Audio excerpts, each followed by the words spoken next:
When you think super high-speed competitions with teams of brawny athletes, you probably don't think sailboats. But the genteel sport is getting a fast and furious makeover, and ABC's own thrill seeker, Nick Watt, went along for the ride. It's sailing, but not as we knew it. A gigantic catamaran in San Francisco Bay sailing too close to the wind. The most advanced yacht on Earth, worth more than $8 million, capsizing this fall.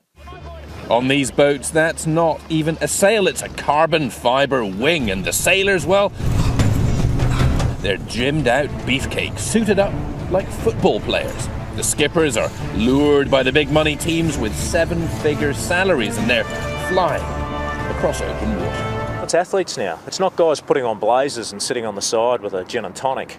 That's what I thought. Rich, portly men with one hand on the tiller in a gentlemanly face-off for an old hunk of silver called the America's Cup.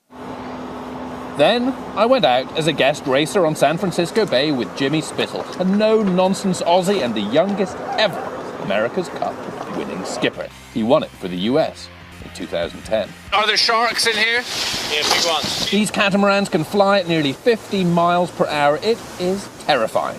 Sailing has finally entered the 21st century, fueled by Larry Ellison's billions and a band of young, brash athletes. Sailing is now chasing the kind of fans who flock to NASCAR. You can see what's happened out on the water. You can capsize these boats, you can crash them hard.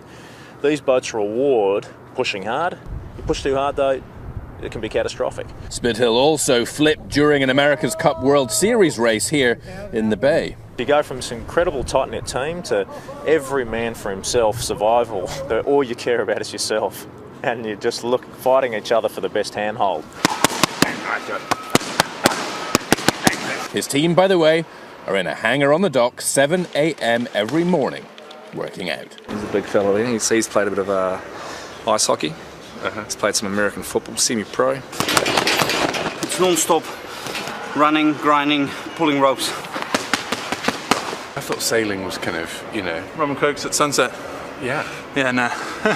They're sailing twice as fast as those mono-hulled racing yachts of not so long ago. We've strapped heart rate monitors on the guys, and honestly, you look at the results and it looks like a couple of guys having heart attacks.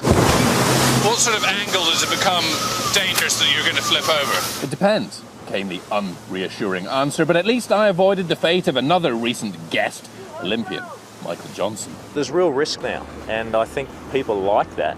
As an audience, they like to see a little bit of risk.